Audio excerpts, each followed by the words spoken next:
Welcome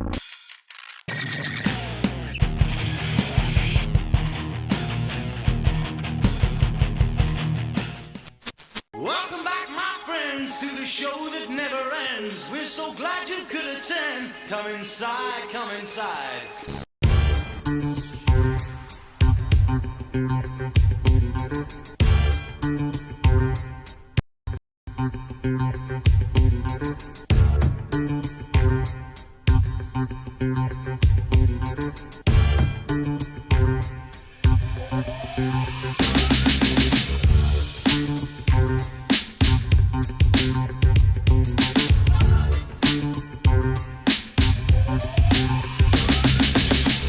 Hello one, hello all. Happy 2020. Hindsight is something. Obligatory. Looking back, it's still a bit fuzzy. So we were off for a little bit. I was sick. My internet was sick. Lindsey's now sick. So we're here. A little bumpy road. You didn't miss much. Star Wars just keeps a rolling. Oh wait, hi, I'm CP. Okay, Paso, I'm Fuego from the Horror Show channel and in Fuego Entertainment. What's up? Hi there. I'm gonna change my name actually right now here. I'm Yestinil, which is definitely not Lindsey backwards. How's it going, guys? My 2 cents of nonsense is my YouTube channel. Look me up. We just did a brand new intro. That makes all the sense in the world that you change your name now. Right. So to the weekend that was, this is the January 3rd through 5th weekend. Star Wars: Rise of Skywalker, 34 million, 450 total. Jumanji in second with 27 million. They're getting a lot closer. Third is Little Women with 14 million. And in fourth came the new release, The Grudge, with 11 million. Ugh. Fuego, I know you saw The Grudge, and I did too. Lindsey, for some reason. Yeah. I've got a grudge against this franchise, so I abstained. For good reason. Fuego, your thoughts on... go ahead. The Grudge. Yeah, man. It got an F Cinema score for a reason, and it's not even that the acting is that terrible. It's got a decent ensemble cast of people in it. I mean, Lin Shaye's acting is terrible once we finally get her in there, but it's really for just a small amount of time. I love Lin Shaye. That's so nice to hear. Yeah.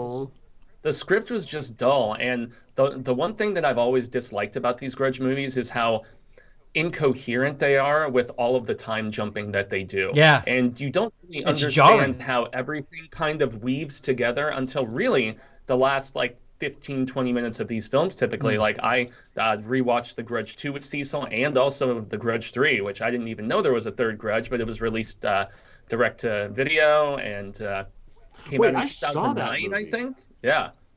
I completely forgot that movie existed, and most people did. It is a direct sequel to the second one, though. It takes place at the Chicago apartment complex where the family gets killed, and I mean, one did some time jumping around a little bit, obviously. Wait. Have you seen Ju-on, the Japanese version? I have not seen any of the Japanese versions, and I know that they've been sequelized like crazy. The only Japanese one I've seen is Sadako versus Kayako, where it was the ring versus the Grudge. Right. That was a couple of years ago. And that one was pretty entertaining as films go with Fred. I was a little lost because they were bringing in characters from some of the other Japanese movies, and I didn't know who any of them were. But so Emily says that the time jumping thing is from Ju-on. The way they kind of stacked the victims and kind of just put it all in the second half of the movie. I'll be generous and call it that. She says that's something that they did in the original Japanese version. So there's that. I mean, the lead actress is... I'd rather watch paint dry than that actress, with all due respect. But I really dug John Cho and Betty Gilpin. That little couple there, the pregnant couple, I wish the whole movie was about them, because that was a really interesting little side story there that we just didn't get enough of. And... really dark. Yeah, our cop, Damien Picard, is that his name? He was also in The Nun. And I mean, he's a strong actor, but this cop this drunken cop, man, was just, there was nothing to it really, nothing at least different or interesting I haven't seen before. I mean, Right. so that brought really nothing to the proceedings, and then it almost felt like a soft like remake in some ways to me, because a lot of the stories with like the couple quarreling, and then the stuff with Lin Shaye and her husband and stuff, and the senile aspects, these were very similar little plot threads and dynamics that I'd seen in the original 3 American Grudge movies. And at least with Grudge 1 and 2, you know, Sarah Michelle Gellar in the first one, she cameos for a little bit in the second one as a direct sequel. Those are at least directed by Takashi, the guy who created and wrote the original Ju-ons. So he came on, ironically, to also do the 2 American movies, at least the first 2, not the direct-to-video. So those, at least, they had a stylistic aspect that I appreciated. And even if the scripts were a little jumbled and messy, I still felt like they had some merits and stuff. Thing that sucks about this is I've been singing Nicolas Pesce's praise with Piercing, and then his first film, The Eyes of My Mother. I think he's a very talented filmmaker, but it was the script. It wasn't even the actors or the director in a lot of ways that was bad here. It was the script, which Pesce unfortunately wrote himself. So that's where I'm just like, I don't know, man. I don't know. Red team go. Red team go. So. So some other movies that have gotten an F cinema score, I looked up just for fun. Yeah. Just to put us into the ballpark of what we're dealing with here. F is for fun. Oh, well, I mean, Alone in the Dark is quite fun. It's a bad movie, but we got that. You got The Box. You guys remember The Box? Oh, wait, with Cameron Diaz? Yeah. What a great premise Cameron that movie Diaz. is. Yeah. It's a great. I mean, it Monkey's just Paw. doesn't. I've actually tried watching it twice. I always get Dude, bored. it and falls turn off it a cliff. Like, it's so interesting, and then it just it tries to be something so ridiculously big, and it's just like no. The box, the button, like that's it. Just keep it there.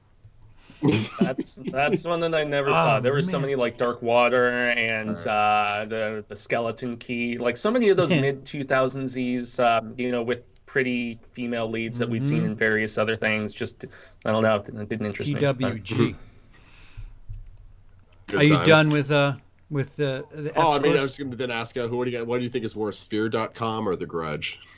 See, because they're another thing that I don't like the look of this 2020 Grudge. It's the cinematography's terrible. I don't know what the hell they thought of with their color grading, but brown and orange, you know, they have scenes where it's a bright sunny day without a cloud in the sky, and the tinge of brown and orange is all over the screen, and it's just like, what?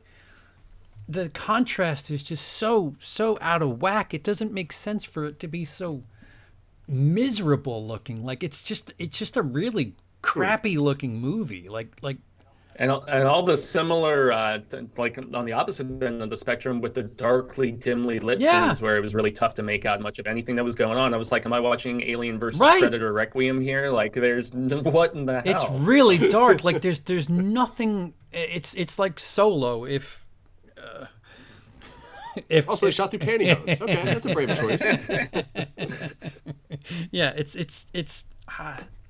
there's something there. It's just a miss. It is a perfect January 3rd movie. I'll give it that.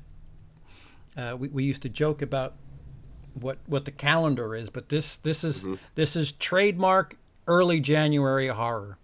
Good job, guys. How often do they use such higher hopes? I know. Sorry. Really? I do like John Cho, especially because what was his last movie, Searching? Oh, that was great. Searching was tremendous. Yeah, what a that was visual a great masterpiece. So creative. That was he directed was really by a guy good who at it. worked for Google for many years. Oh, really? That's funny. I guess that's how they pulled it off, because you do all the tricks. So how often in The Grudge do they use the in this new one? times. How often do they abuse? Oh, really? Sparingly. Yeah, sparingly. Yeah, and even when I rewatched the other American ones, I was like, it's not as prevalent as I remember it. At least I almost feel like the cat meows more with the weird little kid. But Yeah, they switched the kid to a girl too, because I guess little girls are scary, not little boys. Well, little boys are mischievous. Little girls are horrifying. Yeah, I guess The Shining. Yeah. They had the same thought process for the new Pet Cemetery, I guess. So, you know. Oh my God, that's right. So let's take two steps. I keep forgetting about the new Pet Cemetery. Sorry. Let's take two steps It's backwards, easy to forget. really quick. Yeah. We didn't join you guys to end 2019, but the calendar year is wrapped up. We'll do a quick post mortem on 2019. I guess we'll start with the hits. The 10 biggest hits of 2019. Loquisha. This is domestic only. Number 10 was It Chapter 2 with 212. Number 9 was Joker with 333. Number 8 was Aladdin, 356. Number 7, Spider-Man Far From Home with 390. Number 6, Star Wars Rise of Skywalker, 391. That's the calendar year. That's ending December 31st. Number 5 is Captain Marvel with 427.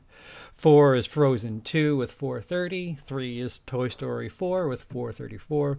2 is The Lion King with 544. And 1 is Avengers Endgame with 858.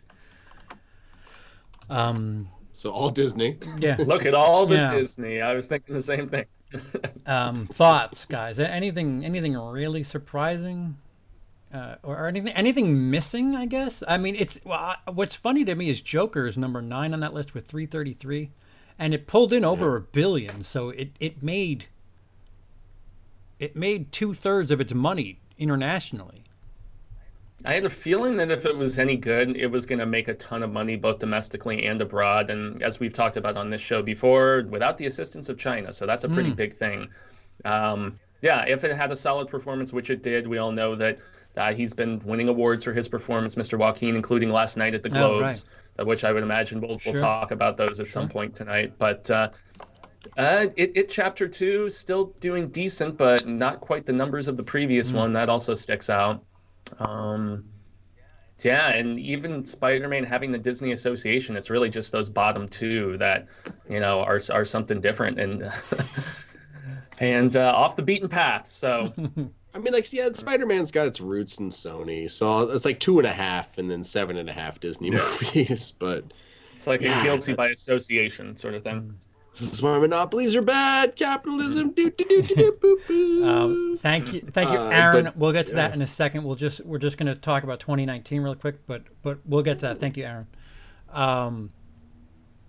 So Lindsey, did you say anything about the list? Anything that you felt should have made money that didn't, or something that made too much money? I mean, I feel like Knives Out should have made $500 quadrillion. It's still making another $9 million this past weekend. It's still making money. And they're talking about doing a sequel, which just makes me so happy. I'm like, I was literally tickled pink by that. Literally? Same, yeah. Somebody tickled you pink, huh? James Bond himself doing the Southern accent came out of the woodwork and tickled me. I can't wait for that to come out just to watch it. It's gonna be so good. I just want more of him with that accent. It could be him just like doing his laundry and like solving the mystery where his soap is. I just want, exactly. I'm guessing it's going to be the same kind of thing as Kenneth Branagh has done with Orient Express, and now he's doing as the same character, Jewel of the Nile, or whatever it is, or something on the Nile. So it's Death like on the Nile, or is it that movie with The Rock, that weird boat? No, there was Murder on the Orient Express, and then they have this sequel, Something of the Nile. I know it's not Jewel of the Nile because now I'm thinking Romance in the Goddamn Stone. Yeah. But it's essentially that Kenneth Branagh character, with the big twisty mustache and everything. It's that same detective in this sequel film, just on a completely different murder case. And if they take that same approach, I mean, with as profitable as this was, how could Rian Johnson not want to go back to? I don't even think this is going back to the well, because that character was so well developed and fascinating, and he could easily be injected into a new situation as long as it's not just super rehashy family whatever sort of thing. If there's a different story to tell, that character could easily have more adventures. I'd say. This time he's going to solve the murder of a family member in a super liberal family. Well, there was liberals in the family. It was a nice blend. 50-50 a little bit. It was a melting pot, you could say. So to the misses of 2019, I got an article from Box Office Pro that listed the 6 biggest misses of 2019. These all have budgets of at least 45 million. Number one listed is Cats. This is worldwide, mind you, with 57 million. 2 is Dark Phoenix with 252. 3 is The Goldfinch with 10 million. Number 4 is Richard Jewell with 21 million. This is what they made at the box office, right? Right. This is what they made worldwide. Gemini Man's 173 and Charlie's Angels is 57. Lindsey, you have the stats on what are over 100 million. I know for a fact Dark Phoenix is one of them. Yes. Of those ones that you listed, only Gemini Man and Dark Phoenix are the ones. Over 100? Cats was close, 95. Oh, wow. So with advertising, it's definitely over, probably about 130, 150. But just the budget of like making the movie itself and not any of the extra stuff, it was just 95. See, I read something that said that Cats was going to lose about $100 million. And I was like, how? Well, I mean, what's its box office at right now? Worldwide, it's 57. Well, it's on track to lose 80, just off the estimate of they pushed that movie pretty hard. I saw a lot of advertising for it, so it could have been upwards they had to re-release it because they had those messed up prints, so they had to remake a bunch of them. That wasn't cheap, so that probably added at least a couple million, not too much, but it's not. I'd say it's actually a pretty safe assumption to assume Cats altogether cost pushing 160. Well, then so that's fair. And Charlie's Angels, what's the budget on that? I couldn't get a hard number, but I got 48 to 55, so just split the difference, 51. All right, so it didn't really lose a lot of money if it did. Right. And Goldfinch, 45 million, I'm assuming?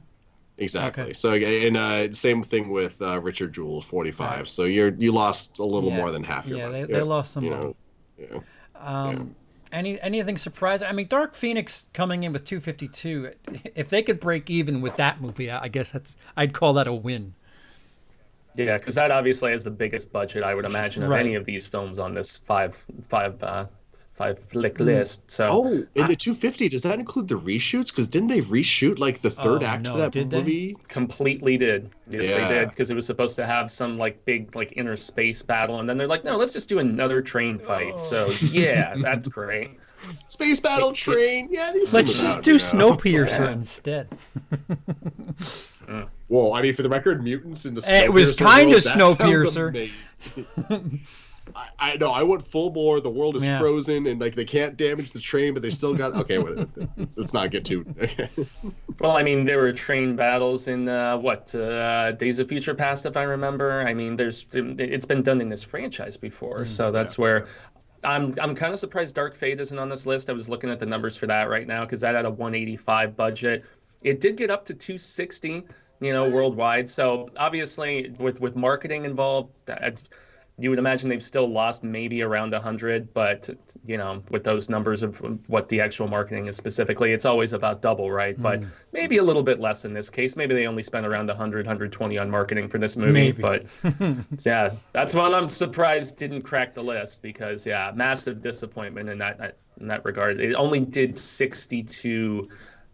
Domestic as of now. That's factoring in a few additional days, I would imagine. But 62 domestic to 185, it fell way below even Genesis. So is there a disappointment for 2019 for you guys? Is there something that I'm not talking about? It was the year of TV.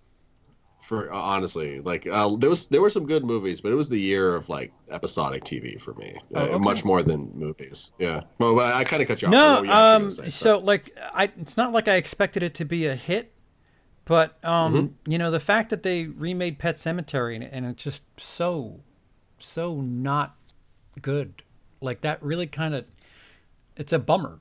Like that's something I really was kind of excited for I don't know what reason. Like that was a disappointment for me. So from like a box office No, just something in 2019 that you were fired up about. In general, because that was when I was massively disappointed with being the Stephen King guy and all. I ironically wasn't disappointed with chapter two. There was a couple scenes in particular where the tone wasn't quite right for me, but I was just happy that they actually, did flashbacks back and forth like you have in the original miniseries and specifically in the book. It looks like at the end of the day, Pet Cemetery still probably made money, $21 million budget, 112 worldwide, 54 domestic, almost 55. So it's still, I mean, it wasn't a smash success, but they made their money back, obviously. I was disappointed with the quality of the film, like CP, though, because it's one of my top 3 Stephen King stories ever. Yeah, that original movie was fantastic. I think it's aged very well, ironically. Yeah, especially now. I think it has. You got the judge from frickin' My Cousin Vinny just tearing it up. Fred in that Gwynn, movie. yeah. No, also, judge for My Cousin Vinny. He doesn't get a name. Herman Munster. Herman Munster, as I always think of him. Yeah. Lindsey? I mean, if we're going to talk quality, I was disappointed with Rise of Skywalker, but we've talked about that enough already. Well, so. we got news for that, so hold that thought. Lindsey, any Yeah. So, like, my most disappointing movies of the year? just some. It doesn't have to be financially. Just something you were kind of looking forward to in 19 and walked out of it like, oh. I guess Alita, like, because it is fun. In a second viewing I did, it's really not that bad, but it's just very underwhelming. I'm the exact opposite. I expected nothing and really enjoyed myself. That's interesting. As good old Fuego is always saying, power of expectation. Sure.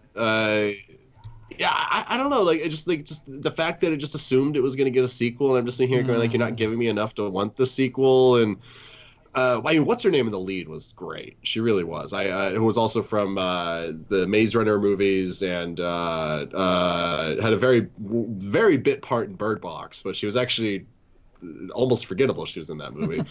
But I don't know. I just couldn't get into that one. Otherwise, cinematically, so many things just played out how I expected them to. Like, I figured Endgame wouldn't be quite as epic as Infinity War, but it would be super satisfying, and pretty much was. I was nervous about it chapter 2, and it was whatever. Again, like, a lot of the big things this year, it all just comes back to TV. Like, I never expected I would want more Watchmen, and Watchmen was amazing. The conclusion for Game of Thrones is probably the biggest disappointment of the year for me. It's a very forgettable year cinematically, I feel, outside of, like, the really niche movies. Like, you got Jojo Rabbit, which is just like 2019 in a nutshell. Like, it's the movie of the year. But I feel like there's just such a huge fall off for me for, like, the next couple of movies. I don't know. Looking at my list, I saw a lot of. I mean, this is just me. I saw a lot of really, really, really bad movies, like unplanned air. Did you actually finally see it? Yeah, unplanned airplane mode. Loquisha, Black Christmas. These are all movies that would be the dead bottom any other year, but I had to figure out what's the worst of this mess.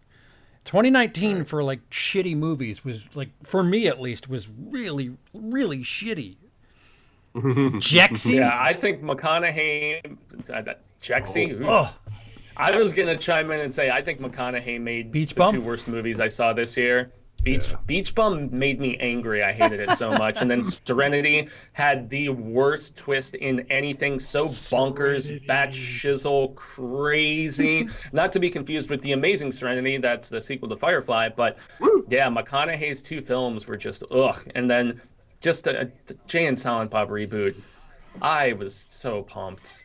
And that it felt uninspired. It felt like K. Smith just getting blazed and rehashing so many of his jokes, aside from the Chasing Amy little sequel scene that we got, which actually I found heartwarming and really touching.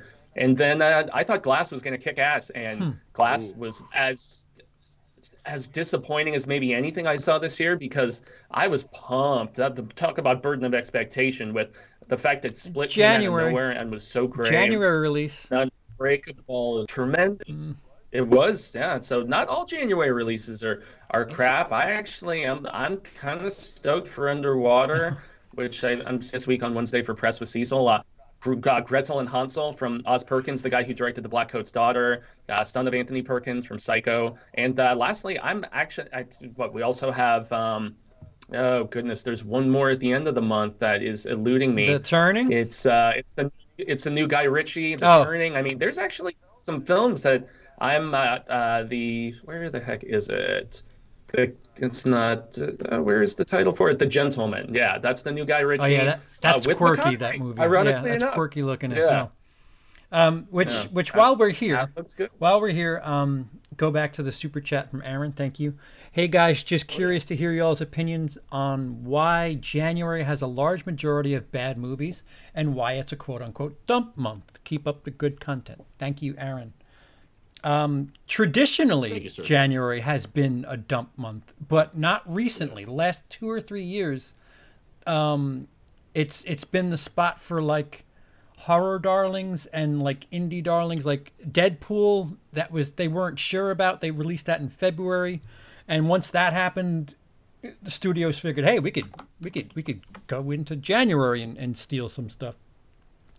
Well, yeah, because if you have a good movie you put out in January or February, there's really all the Oscar awards contenders have been released already, except we do have 1917, but that went limited last month, so it's a little bit different of a story there, I guess. But I mean, if you have something decent you put out, it can crush in those months because it's before the summer blockbuster season and it's after most of the awards darlings have come out. So it is really pretty open country to just put something out that could see some sustained success. So, Lindsey, what are you cooking? Sorry, I just realized there's a movie coming out called The Murder of Nicole Simpson. As in OJ's wife? Yeah. And I'm looking at the cast for this movie. It includes the meth head from Orange is the New Black and Nick Stahl, who, if I remember correctly, wasn't he John Connor? What? Nick Stahl, yeah, and he was John Connor in Terminator 3, which I'm a Terminator 3 apologist. Yeah. I like it. I'm sorry. Me too. I also like that movie. This is just a crazy cast for such a weird movie. Okay. Claire Danes, yeah, and the ending is great. Oh, Terminator 3 you're talking about. Yeah. Yeah, okay. no. Rise of the Machines. Terminator 3, Rise of the O.J. Simpsons. Sorry, I didn't mean to derail us there. I just got cold. I just fell down a Google hole for a minute there. Oof. Lindsey, January. What? Why do you think? So I'm going to apply the same logic that gets applied to the restaurant industry, in that which I'm intimately connected to. Move to your left. Just after the holidays, just people, they've spent a lot of money, they've gone out, they've done a lot of stuff, they just kind of want to relax a little bit. For the first like this last week has been the first week of January, and it's been really busy because you're still on holidays, but then everyone goes back to school or they go back to work or whatever, and people just don't go out as much. They're not it's not as much of a money spending time, is my theory. But at the same time, what was the Taken was a January movie. Wasn't Get Out a January movie? It might have been February. Get Out was wintry. That's for if it wasn't January, it was February. It was early in the year. Okay. But so you get those, and I really, really like, what was it, Insidious: The Last Key? That was a January movie. So they sneak through because I think they put them there because they don't have like a lot of faith in them. It appears to be like the we have no idea what the hell this is going to be, especially in horror. Right. Horror, like January 1st through Valentine's Day appears to be their little fuck it, we'll just put it somewhere there. 6 weeks of, I don't know, you put it there. Mm-hmm. And it makes sense. You need to there needs to be some time of the year where you just throw things where you don't know how they're going to go. Yeah. That's why they call it the dumping ground in a lot of ways, right? They're just like, let's see if it sinks or swims, whatever. And as bad as Serenity was, that was one of the most fun times I had in the theater last year, and it was horrible, and that was such a fun theater experience because I didn't know what the hell was happening or what was. It was just so it's not always really bad. It's just. Oh, what am I talking about? Serenity's horrible. Am I actually trying to defend Serenity right now? I need to. I'm gonna hop off YouTube now. I'd never seen a twist in a movie like that before. I was like, you're kidding me, right? It was just nuts. Anyway. That's one we should do a live stream I, on. I think comedy, like what things you won't see in January are like big action movies. Like you seem to get comedies and horror in January, and stuff that people are insecure about. Yeah, and both comedy and horror typically lower budgets. So if you do have people who go out to see it, you can probably turn your money around pretty Right. quickly. So I mean, There's profitability. a couple of exceptions to that, like Taken, and then 13 Hours was actually also a January Well, movie. that if was anyone actually remembers that 13 was Hours. Michael Bay trying to win everybody back. So that was them with Insecurity. It was well received too. Yeah, there's a lot of hidden gems in January, and it's the insecurity factor. There's a whole bunch of, we don't know what to do with this. Put it early, and like I said, Deadpool really, like, February used to be like an extension of that, but ever since Deadpool made a ton of money, people are like, okay, we could use February. Black Panther, I think, was February. Cloverfield was January, actually. That's interesting. The original? First one, or The original one, yeah. Or at least I'm looking at a list of January movies, just as of supposedly good January movies. I haven't heard of most of these. Final Destination 2, sure, why not? I love that movie.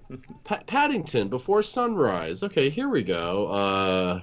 Before Sunrise, delightful little indie. Waiting that for trilogy. Guffman. I mean, come on. Tremors, come on.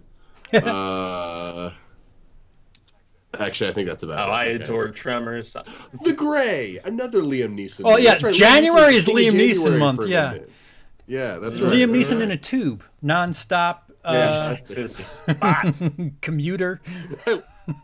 I liked Nonstop. It wasn't good, but I liked Yeah, it. no, it's what, what, Cold Pursuit last year, right? Just Liam Neeson month is happy January, everybody. Oh, from Dusk Till Dawn, January. My Really? favorite vampire movie of all time. Well, that was another one that. Half Baked, that went on to be a comedy classic despite bombing in theaters at the time. There Insecurity you go, galore. right there. So ahead. there's it's just a land of insecurity. Half the country usually gets snowed out at least one weekend, so like that has something to do with it. They're not getting max dollars on their investment. So If it's all snowed in, you can't even get to the damn theater. it's right? dangerous. I mean, I'm glad it's something I don't have to deal with. But yeah, so I like that's part of it. Like they're trying to make money, and they're sure as hell not going to put anything that they put more than $10 million in January or February, because, well, maybe more so January, but yeah, the weather plays into it. There's a bunch of factors, but they're shying away from it more and more. But this year is a traditional January. Nothing screams hit this month, and if something does happen, I'll be shocked.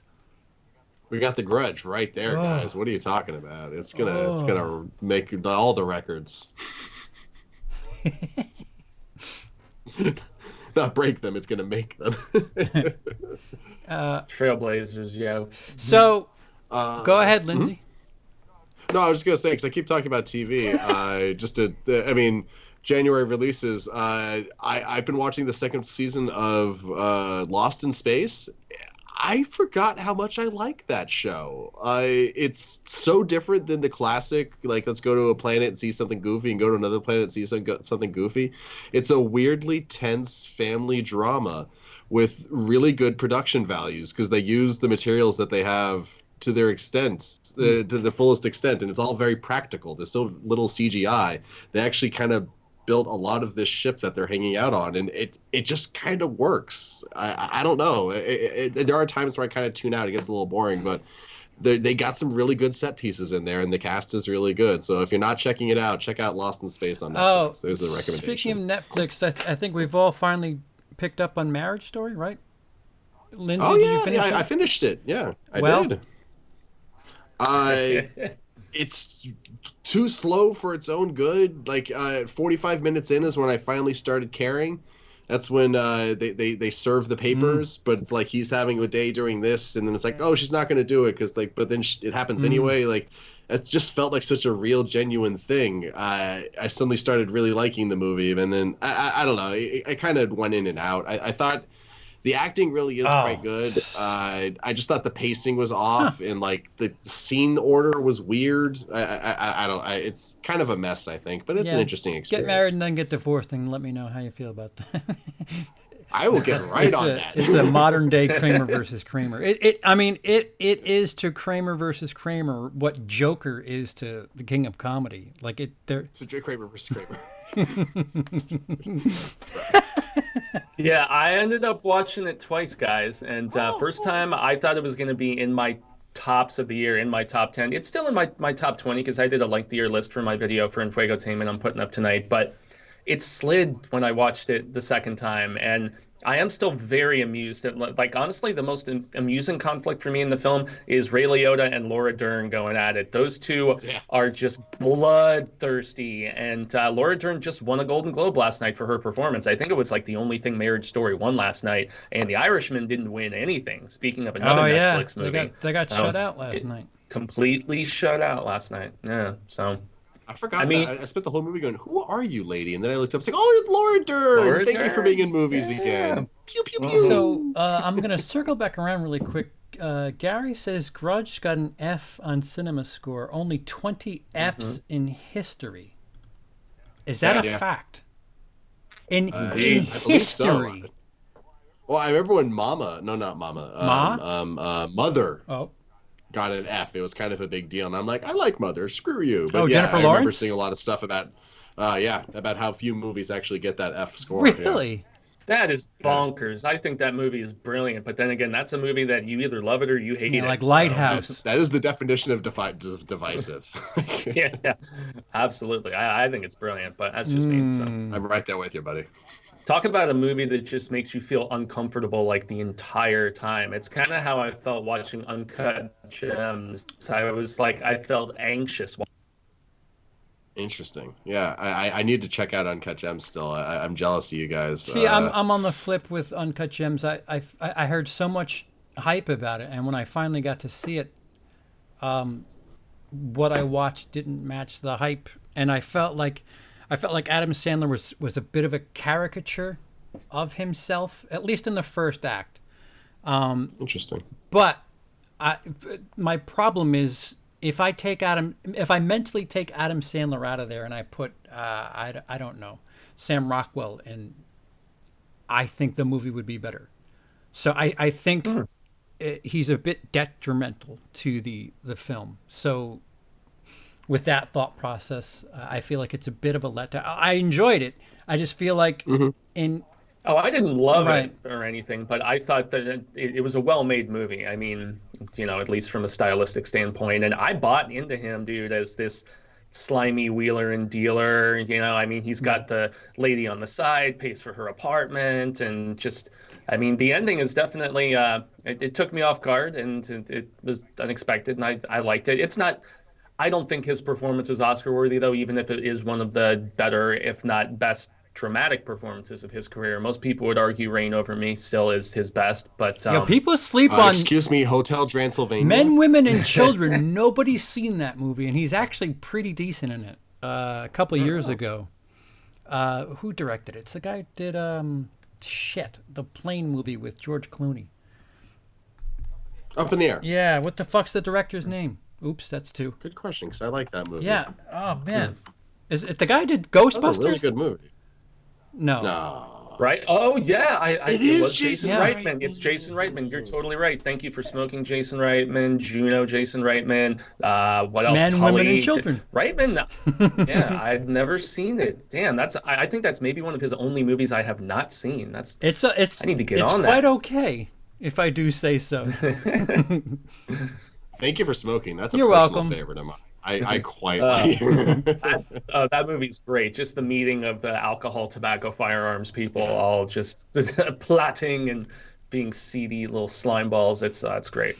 Just what's his name? Just knocks that out of the park. Eckhart, he's so good at that Aaron movie. Eckhart. Yeah, he's great. And the fact that the plane is called Tobacco One is hilarious to me. So sidestep to news. Do you want to start with the Globes, or you want to get into the news stuff? I mean, we kind of skated around the Globes- Globes. Little bit. Anything that I really mean, shocked you about the wins? I guess 1917 is the one that a lot of people are surprised about for both Best Picture and Sam Mendes beating out Bong Joon and Tarantino and Todd Phillips and all these big names and stuff. That's the one that I actually forgot is going wide this weekend. I know. That is most definitely what is unseating Star Wars this weekend. I think 1917, with the critical buzz it's starting to get, finally going wide, a war movie that is being just... I don't know. I think the buzz is going to push that one to first place this upcoming weekend. And that may be the only like buzz-worthy, but once again, it was limited already in various cities a couple weeks ago. So, yeah, but that was the biggest surprise. And then Tarantino won a bunch of stuff for Once Upon a Time. What else on here? I was really shocked that Missing Link, the Leica movie, won for Best Animated. Because that was one that, as far as Leica stuff goes, I adore Coraline. Kubo is just, that one got me in the feels so hardcore. I like just about everything I've seen them do, and this might have been my least favorite from Leica. It felt just a little too forced with the message they were trying to get across, and the animation was cool because for the first time they really went to all kinds of varied locations and the adventures of this, traveler, adventure hunter, explorer guy. But it just... I don't know. It fell flat for me, but that beat out Toy Story and Frozen 2, Lion King. Yeah. Suck it, Disney. Yeah. Exactly. and maybe that was the foreign press just trying to send a message. They're like, we have no place for your corporatism here in our show, sir. So, Mr. Mouse. Yeah. Joaquin Phoenix won for Best Actor.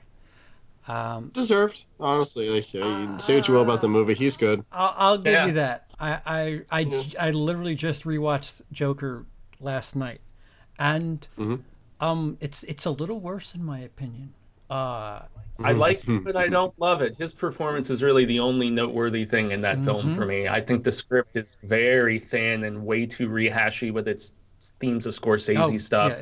Yeah, it's Taxi Driver and King of Comedy in a blender. King of Comedy mushed together, yeah. And it's one thing to pay homage, but it's another thing to just pretty much directly rip off. And that's where I have mixed feelings. Parasite winning Best Foreign Language, that was 100% a given. That's your Oscar winner too, by the way. I don't think that's going to be close. Yeah, for foreign language, nothing is going to contend with it. People are thinking that, it could contend in the actual Best Picture category. Love to see that. No, I don't. I'd love to just to see it nominated. It'd be interesting if it did. Well, yeah, Roma got nominated that year, right? So it did, not out of... And they ended up giving it the consolation, just like what I think is going to happen with Parasite. So it'll get a nomination, but it's going to... I'm actually really looking forward to Oscar predictions with you guys. That's going to be a ton of fun, I think, if we end up doing something like that. So... I don't think it would win, but God, if Parasite got nominated for Best Picture, I would just jump for joy. It just to have the nod would be so cool for a movie like that. Yeah, really, because the Oscars get these movies attention, and Joe Sixpack ends up like, whoa, what's the deal with this? And just to get a couple of extra eyes on it. I'd be interested to see the YouTube review from Joe Sixpack, what he thought. What's up, YouTube? It's your boy Joe Sixpack. Like there has to be a YouTube channel out there called Joe Sixpack, right? If there's not, we're all failures for not trademark jumping on that. The entirety of YouTube.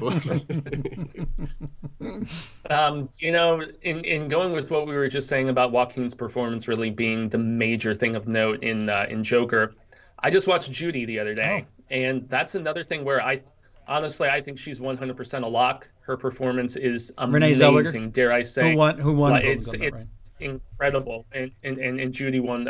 Renee won for Best Actress last night in a drama. And I think the movie is really, really good, but the script is a little hammy at times. It's just sad when you think more so about the story of Judy Garland and the fact that she died before she was 50. The alcoholism, the multiple marriages, the mistreatment as a child star. And they get across a lot of that in this film, but there's other bits where it's kind of hokey and whatnot, but when she's like a train wreck on stage a couple times in this movie and too faded to perform, it's tough to watch, and yet you get such a sense of genuine love for her fans, her children. It's a terrific performance. It's my favorite female performance of the year, and I'm 100% hoping that she wins. And if she doesn't win, ScarJo needs to win for JoJo if she gets a nomination. Man. So, yeah. I still can't get over her performance in that movie. I've never seen her just like that, just like, I'm going to have fun. It was like... Oh, Scarlett Johansson? I don't know. Yeah, she's just... I just love that movie so much, too. I thought it was so much better of a performance than Marriage Story. Sorry, Marriage Story apologist, but I just enjoyed that. I don't know. Subject matter, obviously, film is subjective, as I always say. All art ground. is subjective. I hate when people say, comedy is subjective. No, all art is subjective, you dick nose. All of it. Yeah. Yeah. Video games aren't subjective. It's either a good game because there's no ladies in it, or there's ladies in it and it's a bad game. Okay, like. Yeah, well, I mean, even food, like Lindsey would know from industry, that I've died of them too. It's a subjective thing, man, and it is a form of art when done well. Food in particular, and you can have a dish that you think is amazing, and then you serve it to a guest or something, and it's just not akin to their flavor palette, and there's certain things that they enjoy, whether it's spicy, savory, sweet, whatever the hell it leans towards. And people don't fight over food. People. People don't fight over food. It's not, what's your favorite ice cream flavor, and then you duke it out. Screaming British guy, I've seen him ready to like punch people on that show, getting so pissed off over food, but nonetheless. I love, by the way, Fuego, that you brought that up this week, because this week in particular was nothing but, why are my fries so cold? And then I pick the back and I go to the back, like, these are so hot! How is this cold? What definition of cold are you using? Sorry, just needed to vent that. Thank you. No. Just a question for both of you guys, because obviously the Globes is one of the only times where they do this, separating the musical or comedy from the drama. Do you guys think that's a good idea? Yes. Is it just cool that it gives other actors and different types of films, more recognition than we would get if there was just a single category for actor, actress, supporting, and such? I think it's a good step. I think they need another step, because it's like weird to me that like The Martian was up for best comedy or musical, because I mean, yeah, it had funny moments. I want that I want an Oscar category that is that. Yeah. And that's, all that talk a couple of years ago where they wanted a category where films like Black Panther can get nominated. How about musical and comedy in the Oscars? And you know what? If it's a mainstream movie, there tends to be jokes in these big action movies. So throw it in there. Look at Parasite. Right. That movie's hilarious, and it's super right. Well, and I even contend Dolomite is, and yet Dolomite's not going to get a Best Picture nomination because of some of the subject matter, and because it's considered a comedy, even if it does have some like legit dramatic beats in a couple moments of that film, with the adversity of trying to make something you believe in and all this other stuff. It's so I actually do like the severance of categories. Yeah, really, especially this year. Yeah, with Jojo Rabbit was musical comedy too, right? Mm-hmm. Yeah. Cats. I believe so. Yeah. Well, and even as I look, Taron Egerton winning for Rocket Man, that was musical comedy, and yet Judy was not considered a musical or comedy. That went in the drama category. So I guess it depends on how much comedic and how many musical numbers you have. I don't know, but yeah. I haven't seen Rocket Man. There's a lot of stuff I enjoyed this year. It was okay to me. I would have taken The Field. Give me any of those other actors in that category, and I thought they did well, but apparently Taron Egerton did. Yeah. Yeah, for Egerton to edge out Eddie Murphy and the kid from JoJo, Roman Griffin Davis. That kid's 10. Oh, he's so good. He never acted before. Ever? Well, ever. not in the movie. Yeah, he might have never done done any or acting. something, but okay. His first movie. That's probably more along the lines of correctness. But even at 10 years old, my God, testament to great directors and casting agents, or just casting for a film, when they can just find the right actors, and then in turn the director can get such a great performance out of these youngsters. It just always impresses me so much. And his scenes with the other kid with the glasses were just so painfully Oh, adorable. that kid stole the show, that kid with the glasses. Oh, he really did. The I guess scene it's where a bad time to be a Nazi. you know, when he wrote that line, Taika just like gave himself a little high five. Dude, that movie's like, if you He can, was probably just tickled pink. Is that... yeah, if you can get yourself through that movie and wrap your head around what's going on. I mean, you have an effeminate Adolf Hitler. It hits all the buttons. Like it's really funny, but then it really pulls on your heartstrings, because some serious shit goes down. They remind you every now and again, oh yeah, by the way, this takes place during World War II when some shit happened, and that's what elevates that movie absolutely, so much. absolutely. Oh wait, so Knives Out was in that category too, right? Yeah, it's stacked year, Knives man. Out was in that acting category for Daniel Craig. I mean, yeah, so a lot of competition, I must admit. So I'm just curious about how the Oscars are going to pan out, because this is a minor indication. I mean, there's also like what the SAG Awards and all of those stuff where everybody starts patting themselves on the back sort of situation, and those are often indicative of how the Oscars go too. But yeah, it's I'm quite curious. I think 1917 is gonna. I haven't seen it yet, but it looks really good. I think it's gonna clean up this year at the Oscars. It's gonna be the one that's. I don't know. I've just got a feeling. Like, I'm looking at those trailers, and I was listening to a thing earlier today. Some people talking about how, like Deakins is going to be up for everything, and so much of cinematography is lighting. And how do you light a movie like that when it's just out in the middle of an open field and it's in the dates? I'm just like, yeah, it's a really interesting. And you're still trying to do the whole like illusion of a one shot throughout the entire movie, man. That's just the entire. Wait, is that the gimmick of the movie? Yeah.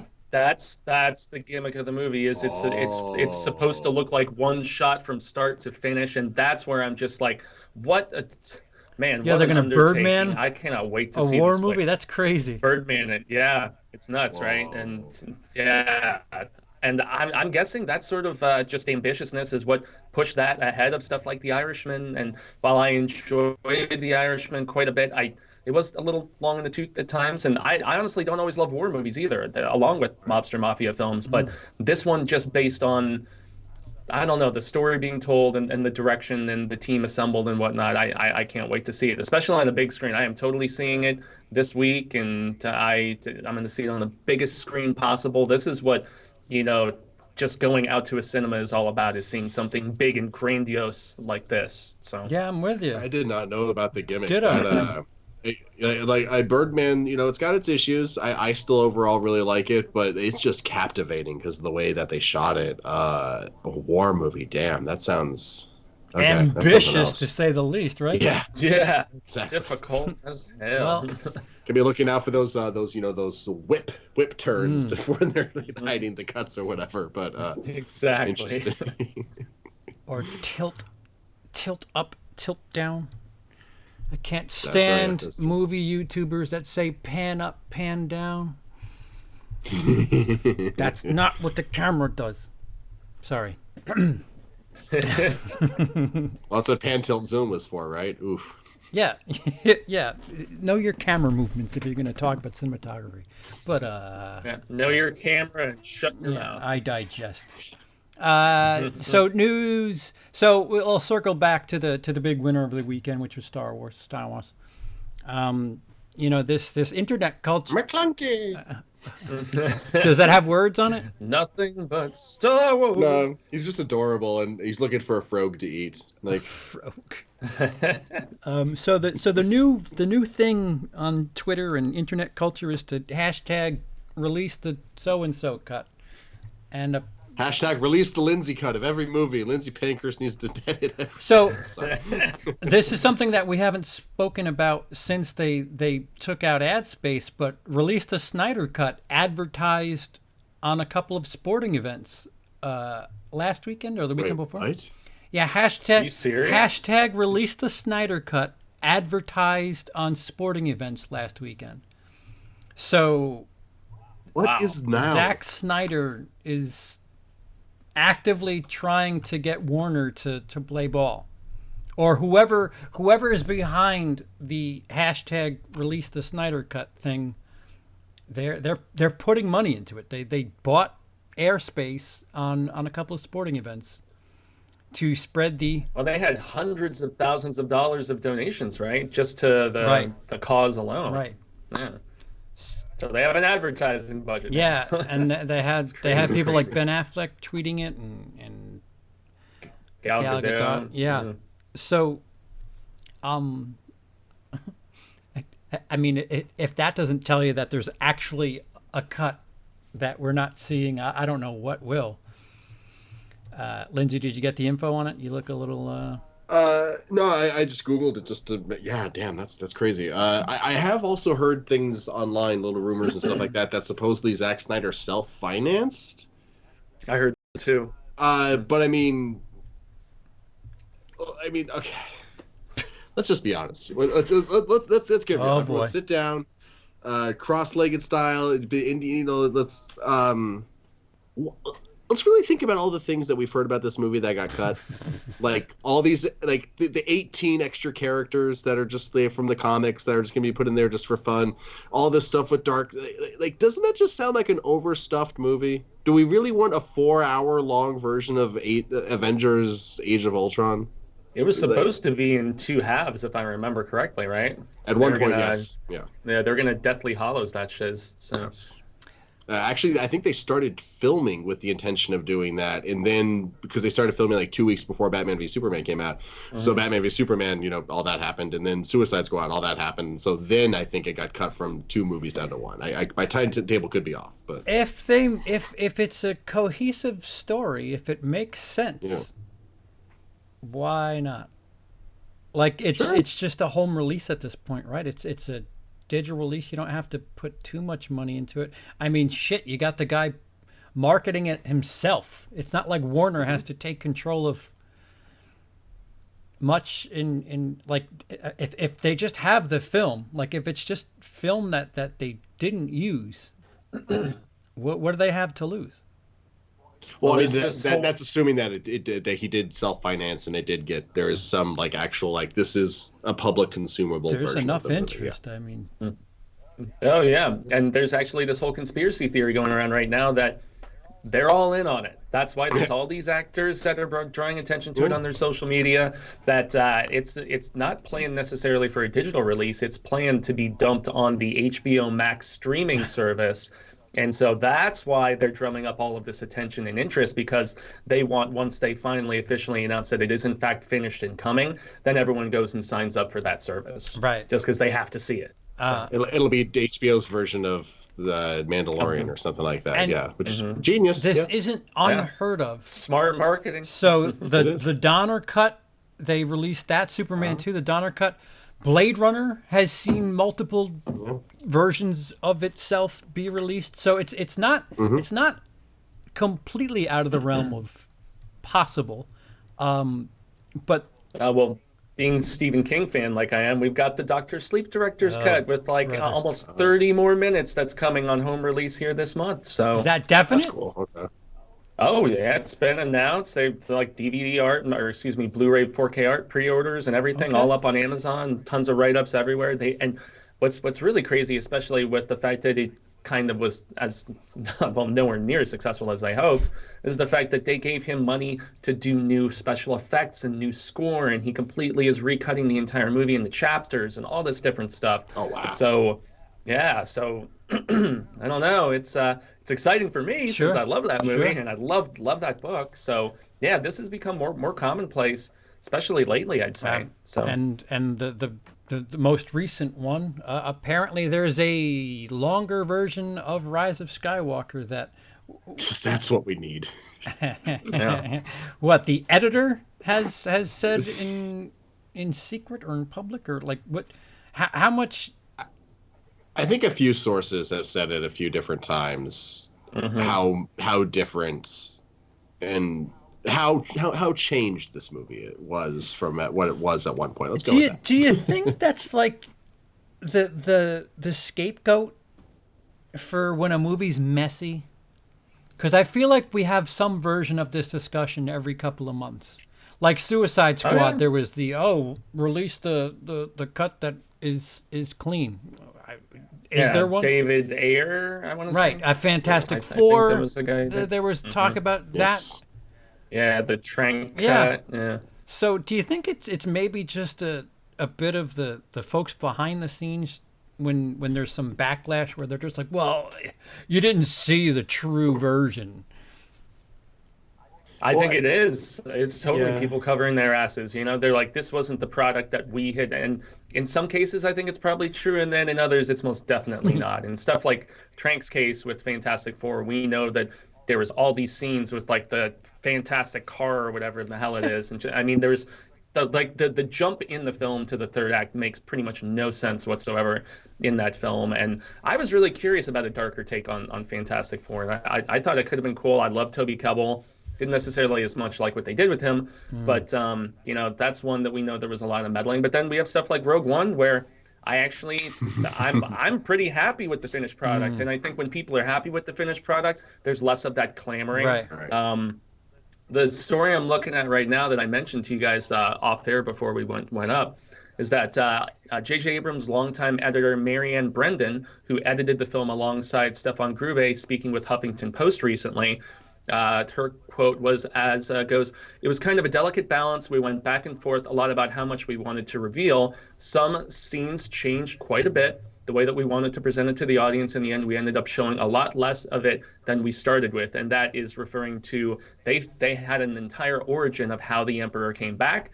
And they decided that there was so much else they wanted to focus upon, and they thought audiences would just go with and accept him being back, and they wanted to focus on other stuff that I mean, there's talk that the original cut of this movie was well over 3 hours, and they did some significant trimming to it because they wanted it to be faster and flow better and feel less plotting. The film does move along very briskly, at least until the middle of the movie, in my estimation, but it starts out like blisteringly fast, like we're here and there's this information and we're there and blah blah, and we've talked about this all before, I know, but I hope at least in deleted scenes maybe, or if I would prefer not to have to read a novelization, because so often with Star Wars in this new Disney era, the novelization gives you so much additional information that was left on, you know, the cutting room floor, whether it's stuff that was actually filmed or was in various versions of the script, and they still want to make it canon, but not have to have filmed that sort of stuff. So I definitely would have dug some more explanation about whether it was cloning or how he was kept alive or whatever. But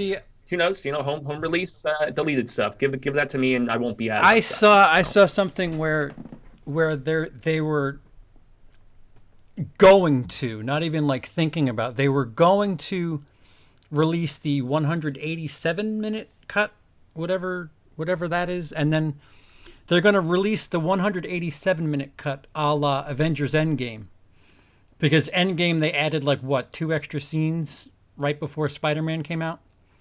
Something like that, yeah. So the rumor right now is that Star Wars, they're just going to, for no reason, just put out a 187-minute cut. And then for Disney Plus, they're going to get the full 190-plus minute version.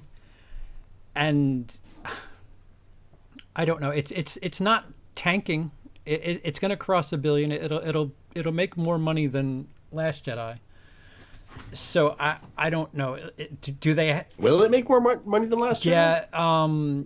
I think where they are at the same point in time, it's currently above where Last Jedi would be at the same point in time. Okay. And there's a little bit more info here as I look at another quote. Sorry to jump in, guys. As the quote further goes on, Brandon says, there was originally a little more information about what was keeping Palpatine alive, and then there was so much information in the film and so many characters that we wanted to have an audience concentrate on. I think we felt we didn't need to clutter up the film with things you didn't know. And then in turn, they go on to talk about the disagreements about whether the two of them should kiss or not. They filmed alternate scenes, one with the kiss and one without the kiss.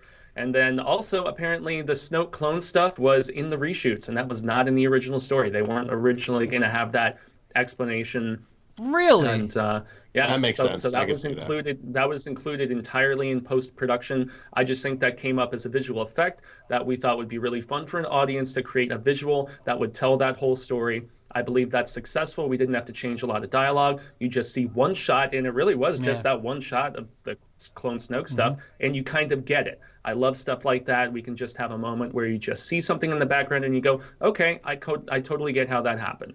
So it's an interesting read, and they've got links to the full Huffington Post interview. But yeah, I'm fascinated by this sort of behind-the-scenes stuff, and you know that there must have been so much second guessing with this film and what the final cut was all going to entail, and making it too bloated, and plus trying to appease everyone, both Last Jedi, lovers and haters, and it was just such a precarious predicament that this film found itself in. The one thing that I keep seeing people bringing up is the fact that JJ touted this ending. And apparently what we have is not the thing that he was hyping to people. Mm-hmm. Oh, I mean, I'm not surprised, but okay. Interesting. But it's one thing to do that, but if we get this cut and it's just like, oh, okay. It's just strange to do things this way, because I felt the same way with Batman v Superman. Like, I couldn't unsee the shorter version. So you already have some sort of established thing. If we were to get an extra 20 minutes or whatever, you already have the framework of what we were given in your head. So it's just strange to. Well, here's my question. I know we got the Donner cut with Superman 2. But how many movies this has happened quite a few times where a director's made a movie and then the studio's like, no, this is what we want, and they change things. Sometimes it works out, sometimes it doesn't. But how many movies have gotten to this point where they've been released and now we're talking about re-release? How many of them have actually gotten better? Better? Better? I mean, Ultimate Cut is people would argue Blade Runner, right? In my estimation. Right. Yeah. I think Blade Runner Final Cut's the best cut. I do. Yeah, but I mean, there was good cuts of Blade Apocalypse Runner before Now? that. So, yeah, I still haven't seen that newest Apocalypse Now because they just put out an even longer cut of that. And I adore that film so much. I mean, Redux I thought was a lot better. I liked getting more with those characters. And I mean, at that point, Coppola's going into Scorsese territory of just indulgence. But I mean, as far as length goes. But I'd say in only a few, and it's even arguable, I love Aliens. It's my favorite movie. It's Aliens and Clerks. I say this all the time, but I mean, longer doesn't necessarily mean better. I like the additional stuff in the Aliens director's cut, but it doesn't flow quite as well. It does feel a little bit more bloated.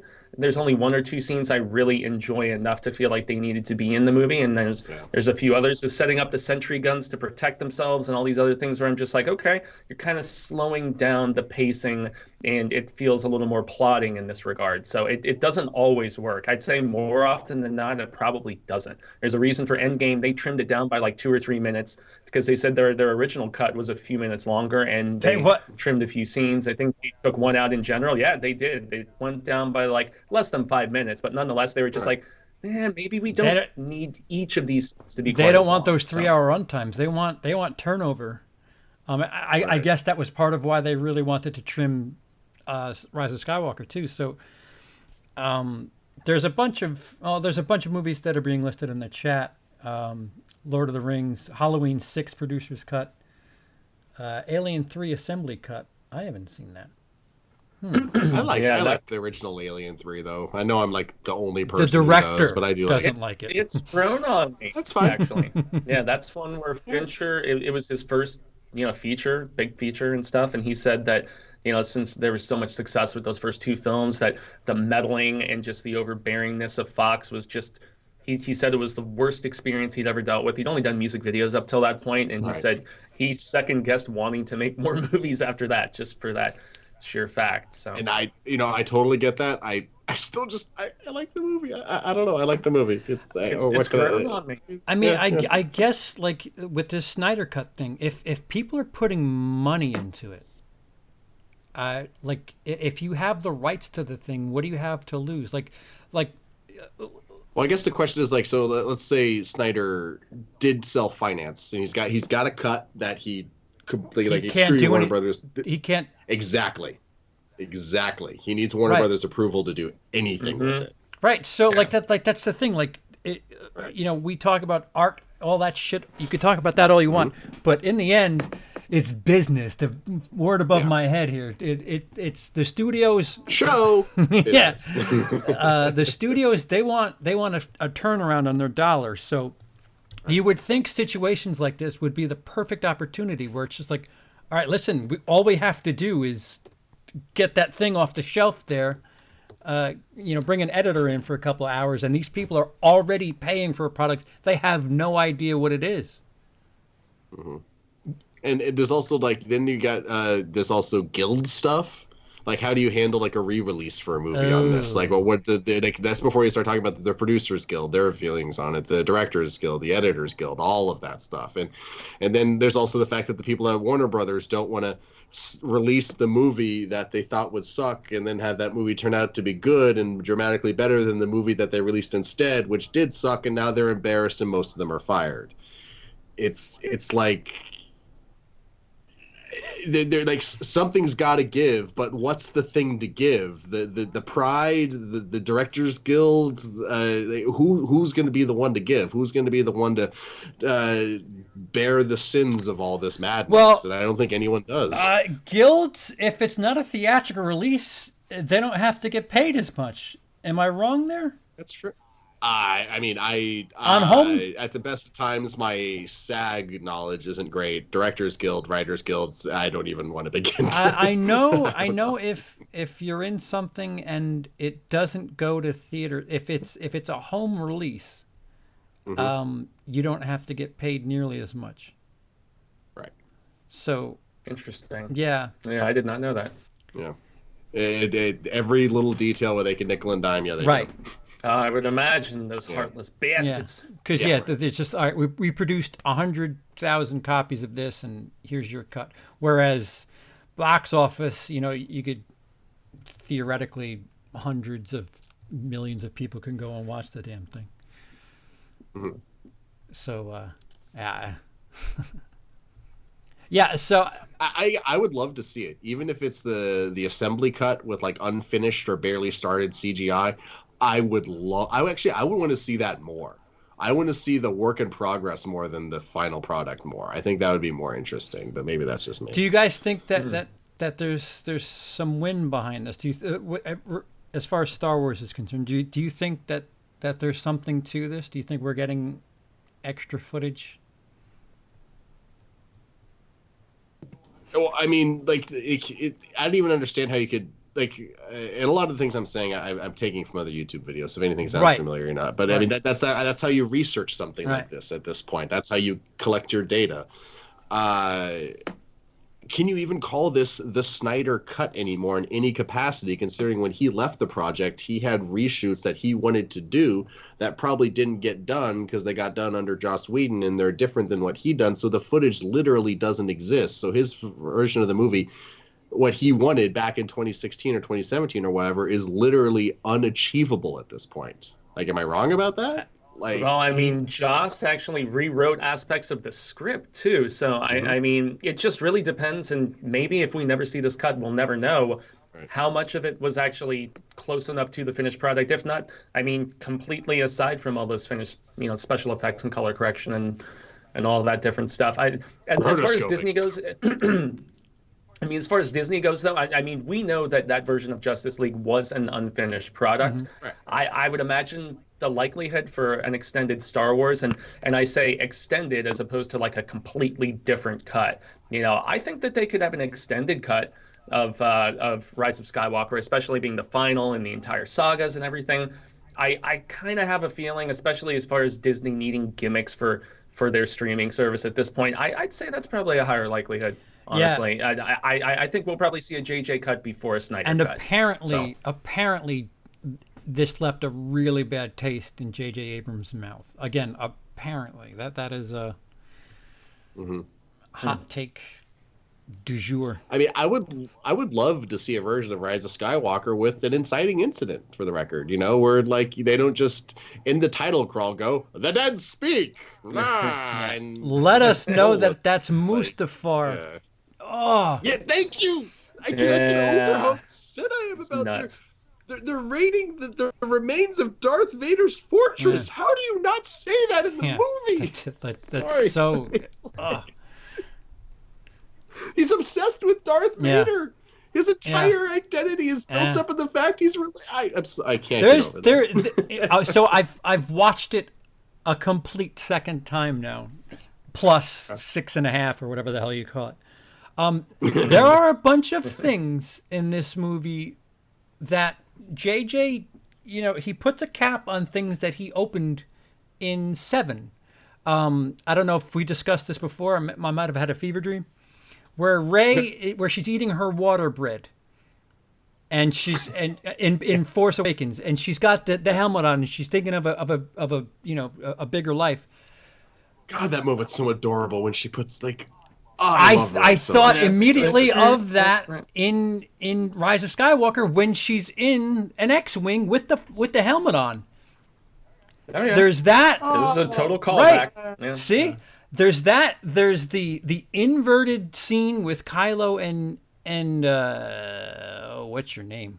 Han Solo. Wow. Hans Gruber. Han Solo. The inverted scene of their struggle, their discussion. So there's stuff there. Like it's. Well, did you guys see today? They're doing the Ben Solo challenge on Twitter, and yeah, that's a cool moment. And she reaches by, he's got the lightsaber, and he does the Han shrug. Like, yeah, that's a great little moment. Yeah. I actually had a friend who saw that. It was like, "This is the hero we need," and it was like "I need a hero." And it was Ben Solo, and he hadn't seen the movie yet because he was sick around the holidays and whatnot, and he still hadn't checked it out. He's not a big Star Wars fan, but he's a casual enough where he really wanted to. And he's like, "Yeah, I can't hold off on seeing this movie anymore because I just keep having just aspect after aspect spoiled for me." And I was like, "Well, dude, the movie's been out for like 3 weeks now. You really got to just get on that. I mean, come on, you can't get upset about this." Aaron, $5 in the super chat. Thank you. Looking forward to 1917. As am I, and now especially. Shit. What are your all's favorite war movies? Star Wars. Sorry. I mean, the aforementioned Apocalypse Now comes to mind. I actually really like Thin Red Line. That's one that I don't think gets enough love. Wrong movie from that year, Fuego. Boy.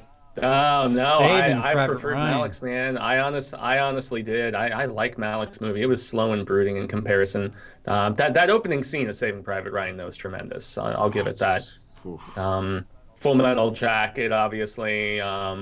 Lawrence of Arabia, classics like that. I mean, Platoon? I guess it depends what era of war we're talking about here. Platoon, yeah. That's true.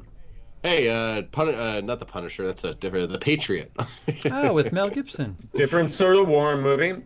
Talk about another Mel Gibson, Braveheart, man. As far as war, that's a war movie for sure. I'm just glad that it's different era of war. I'm glad that they're going back to World War I with stuff. We have so many World War II and Vietnam movies. I mean, I have Paths of Glory, which is a good movie. Ben Grimm in the chat, Overlord. Sorry, just got shouted. Oh wow, yeah. Overlord's badass. More a zombie movie than a full-on war movie, but dude, that opening. You want to talk about opening scenes? That opening scene's incredible. That's terrific.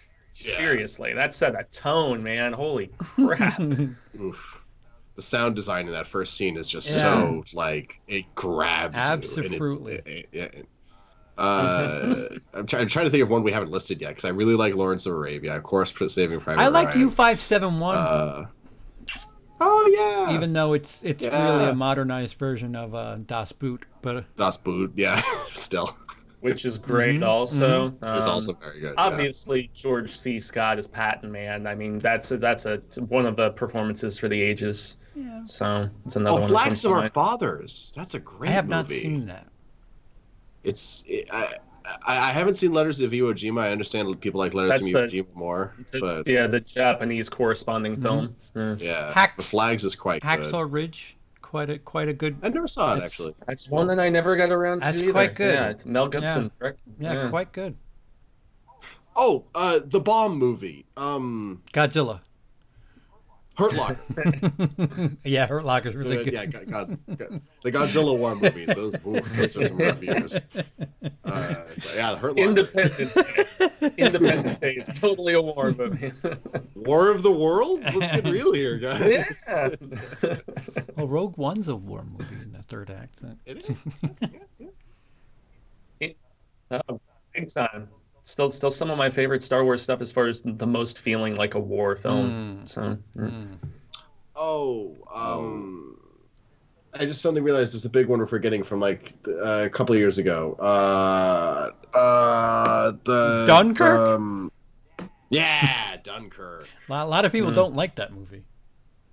I had mixed feelings about it. It was really well shot. It's so weird to me that people always praise Nolan for being like the god of portraying time on screen, and he messes with time in that movie a little awkward. But also, like, General what's his face is just sitting on the end of that pier for 7 days. Like he doesn't move for a week. He's just on the end of that pier for. Whatever. I do want to see Tenet though. That looks quite good. How could we not mention CP's favorite Tarantino movie? Oh, Inglourious Bastard, son of a bitch.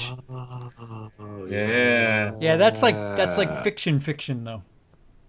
Yeah, truly. Not as much like full-on war movie. Black Hawk Down, although that's obviously well, I mean, that one was really solid, even if it wasn't based on true events or anything. So that movie's got a crazy cast too. Black Hawk Down for the early 2000s. There's a lot of people in that. Three Kings. Three Kings was in the book for a bit. Three Kings was in the 1001 Movies You Must See Before You Die. Original Iraq War, right? Great cast in that one. Yeah, too, George Clooney, Mark Wahlberg, right? Yeah, Wahlberg was in that. You're right. Yeah. Yeah, good movie. Okay. Yeah, there's a lot of good ones. Ice Cube. One that I always thought was under Enemy at the Gates. Yes. I love Enemy at the Gates about the snipers. That one is really solid, honestly. I cannot name you a Jude Law movie that I hate. I just can't do it. Fantastic Beasts and Where to Find Them. I have not seen that, so... Well, there you go. For some reason, anytime I see Jude Law in a movie, I end up liking the movie. Maybe I'm just smitten for him. I don't know. He elevates things quite a bit. Would you guys consider Doctor Strangelove a war movie? Because even though it's all spent in the war room, pretty much. Speaking of bombs. That's one of my favorite Kubricks, man. Shit, I love that movie. It's so hard funny. Not to like that There's movie. no fighting in the war room. It's hilarious. Hamburger Hill. I've not seen that. I've heard things about Hamburger Hill. That's Vietnam. Oh, another Vietnam. Yeah, just like I've never seen Men of War. Was that the one that had Michael J. Fox and Casualties Robert of War? Downey? Casualties of War. Maybe that's the one that I'm thinking of. Born on the 4th of July. Like. Yeah, Tom Cruise. I think the thing about war movies, and we only recently got this in the last 30 years, 40 years or so. I guess it started with Apocalypse Now, is showing war not as this propaganda, America is great, but as this, war sucks. It just destroys everybody that takes part in it. And here we're gonna take this 2.5 hours or 2 hours and show you just how shitty war is in dramatic form. And some of the best. Speaking of war, I fucking got it overhead. Speaking of war, we might be going to one soon. Well, I mean, to like piggyback on what CP just said, though, it was interesting when that tonal shift transpired, because really it was all. I mean, talk about war movies and talk about war comedies, Hot Shots and Hot Shots Part Dukes, because there's a scene in Hot Shots Part Dukes where Miguel Ferrer's character is running around and shooting everybody, and he stops and looks at the screen and he's like, war, it's fantastic.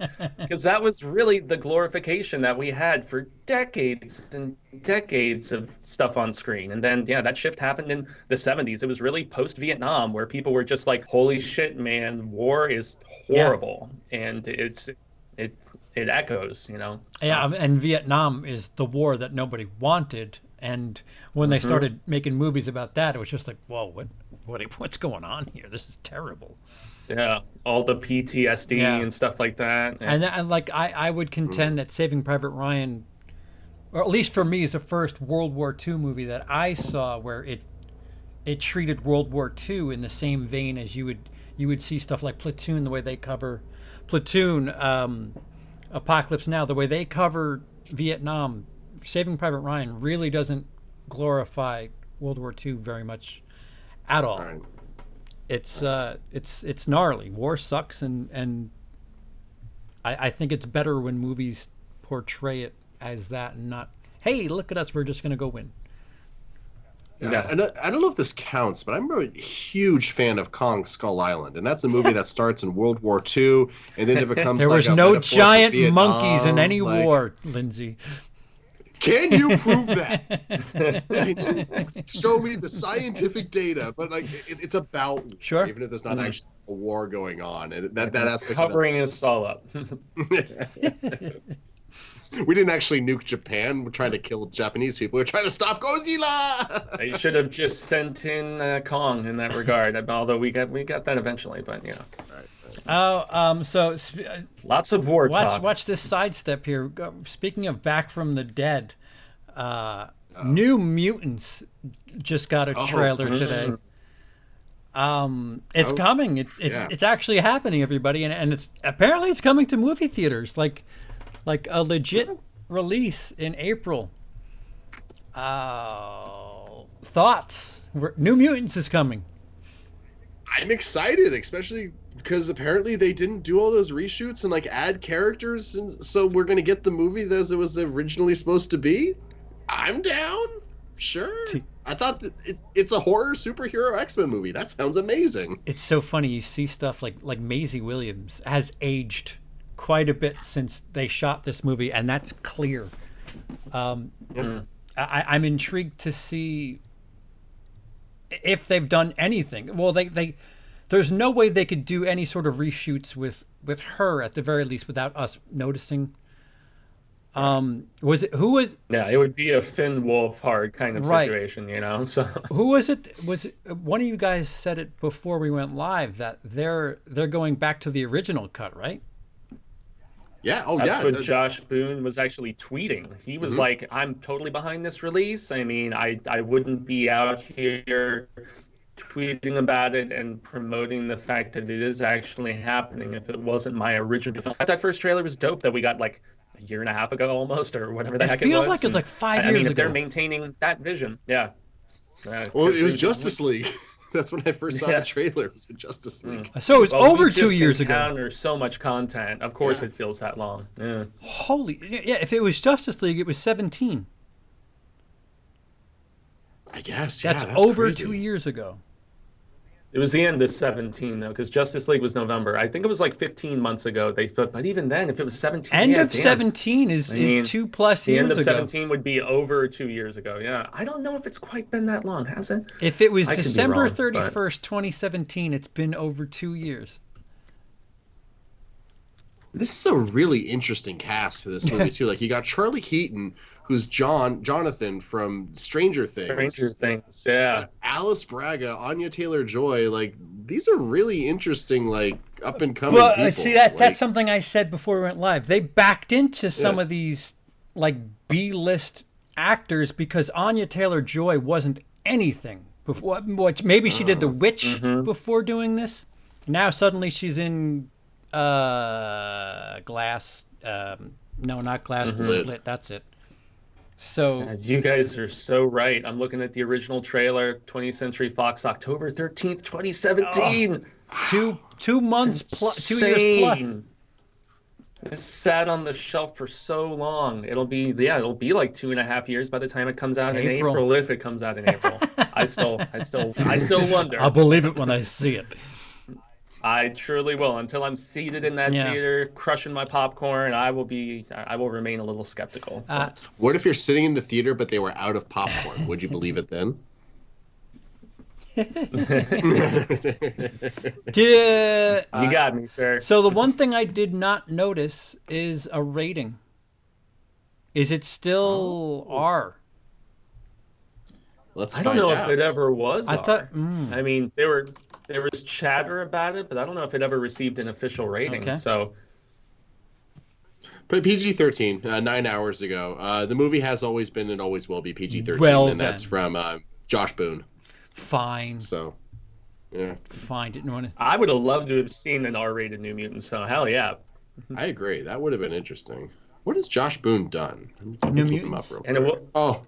Fault in Our Stars. Fault in Interesting. Our Stars, and his new thing is the new version of The Stand for CBS All Access. So that's a big undertaking. Overflowing with Stephen King knowledge. Just Sometimes. over the brim. I try.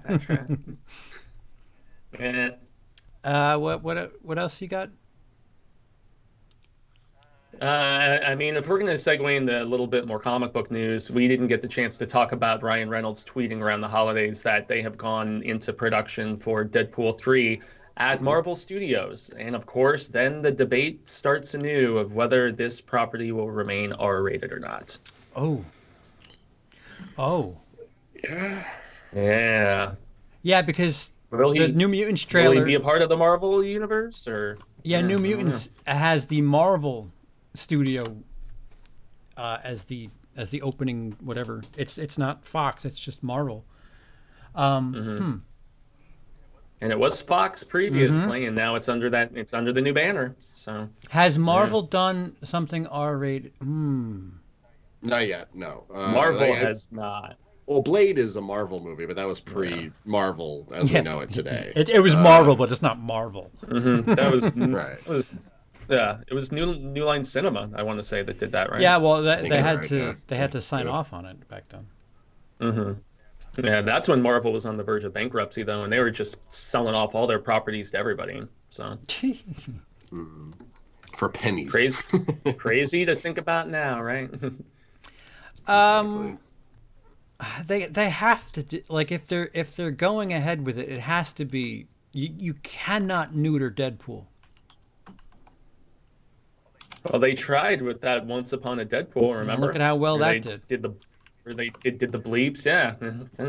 I mean, they had the novelty of the Fred Savage, little Princess Bride stuff intertwined, but I mean, aside from that, it just makes me wonder: will they try to fold him into the MCU, or will they keep him separate? And I don't know. I honestly have no positive answer about this one. In all honesty, and they could even into a joke. He's like, "Oh, I'm in a Marvel Studios movie, so they're gonna be not letting me say fuck and stuff like that." And they would bleep him as he says it, and then maybe he keeps having his own separate films that are R-rated. So maybe that could work. What about the cameo opportunities? I don't know. I mean, now he can venture into shit. He could Avengers. If he shows up at Frozen 3, that would be the greatest thing ever. Yeah, just let him have free reign Imagine- at Disney. That'd be awesome. Deadpool just starts ripping all the Disney movies, like he's like the narrator or something. Yeah. Like that. Yeah. There's a lot they can do with it. It's if it's not rated R, like I don't know how the hell they're gonna do it. They're going to lose a lot of the spirit of the character that allowed him to become so popular with those box office numbers and stuff. So, yeah, I'd say separate, R-rated. If he's cameoing, they'll tone him down a little bit and try to make some sort of meta joke. That's my theory. It would be really fun if he shows up in Avengers and just like his lines are just like constantly like trying to watch Blazing Saddles on like Comedy Central or something. So just like every other word out of his mouth is just bleeps. That might be fun for like one movie. I don't know if he could like sustain that for multiple movies. A whole movie of that? I don't know if he could do a full movie of it. Like a supporting role. Yeah. Like so he's like maybe he comes through like halfway through. Yeah. I don't know. I'm just it'd be. Yeah, minimal. Yeah, Right. that gag would seem to get old quick, well, at least to me. It would depend on how it's handled. If it would all come down to the writing, I think, at that point. So, total crapshoot because it's Disney. Yeah, if it's a clever cameo, though, I think they could do it. But yeah, the joke would get old very, very quickly. So, what else we got in news?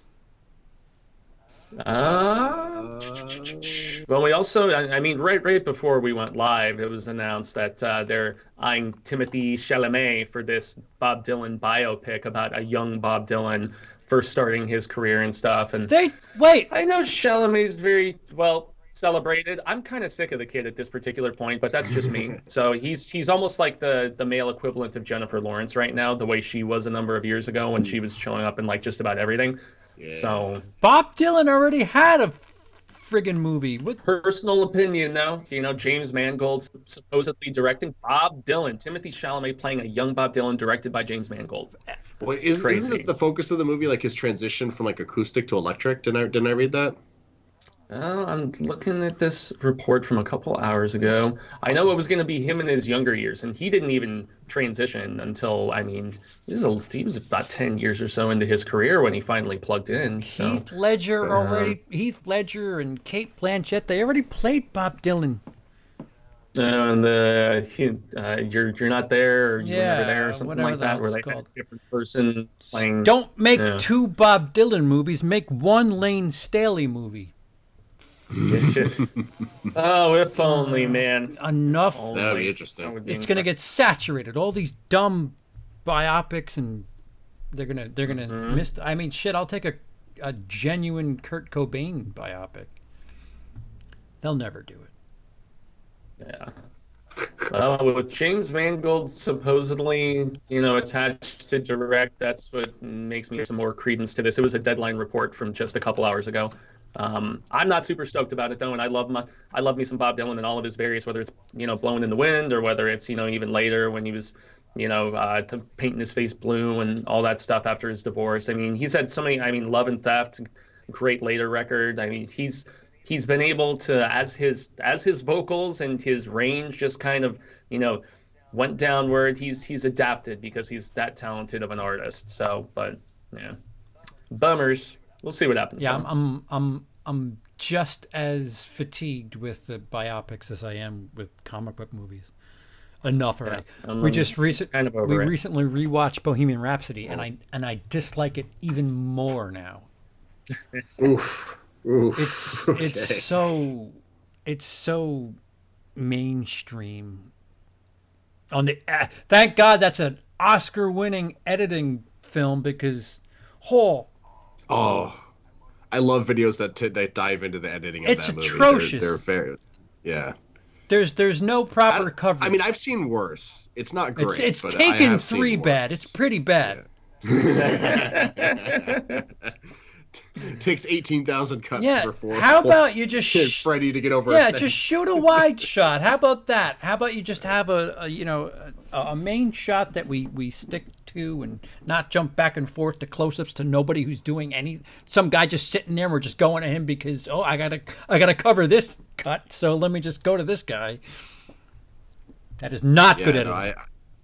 I completely agree. It really bugs me when I'm like watching a much bigger YouTube than any of us, and they're like, they've got those little like flash frames when they're like cutting from one footage to another because the footage within the footage changed. Like, no, just take the extra second. Yeah. It's not that hard, guys. Like, it is. I don't know. Now I'm getting off topic, but bad editing is extremely distracting for me these days. You're not truly. But. Yeah, I mean, the only other thing that we talked about wanting to talk about on the previous episode was something video game related, and I know Lindsey can offer some insight in the fact that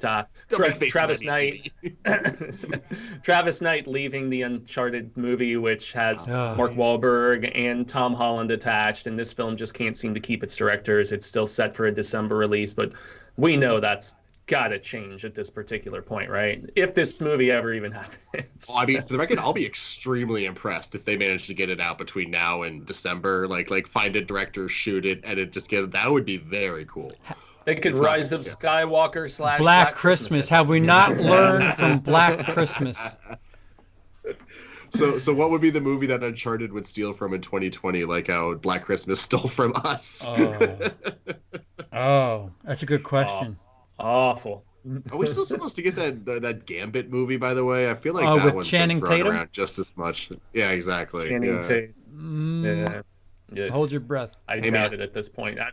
After the Disney takeover, I would imagine that's a project, even if it's never been officially canceled as of this taping. It's going to happen, or it's just going to be dusted under the table, and nothing will ever be said of it again. I read something that Ridley Scott said that they're going ahead with the third prequel for Alien. Alien. He still wants to make it. He said he was working on a script a little while back, but with the underperformance of Covenant, I hated Alien Covenant, so I don't know. I still okay. I hated 2/3 of it. All the stuff with Fassbender, I thought was fascinating. I just wanted more of the storytelling from the previous film because I love Prometheus, and I thought it at least tried to do something different. And I would at least like to see him round out his trilogy that he had been planning this whole time, and he's getting of the age where maybe you let him do it. But I will still forever be pissed about Blomkamp's direct sequel retcon to the second Aliens movie being canceled, because the concept art for that looked dope. I agree. And bringing Hicks back and all that, I was all for it, even if I've grown accepting of Alien. What 3 is over the years, Blomkamp doing recently? He's been kind of off the grid, right? Well, he was making those Oat Studios shorts, and he was putting them out online, and then he was attached to RoboCop for a minute. Once again, more retconning, the direct sequel to the first RoboCop. There was even chatter of Peter Weller coming back, but due to scheduling issues, he recently left that project. So I'm not sure. He was announced as working on something else recently, but I don't think it was anywhere near as big property-wise. So. Yeah, he's been making some really interesting shorts. Most recently, one for a video game. Not to keep reading, but a game called Anthem. And he's a fascinating director. Like, he's very all over the place, but his movies, like, I freaking hate Elysium. But there's so many ideas in that movie that are hard to let go of, that as much as I dislike watching it, it's one I cannot get out of my head. Charlton Copley is awesome. I love Charlton. And I love that he will not make a movie without Charlton Copley. I love that.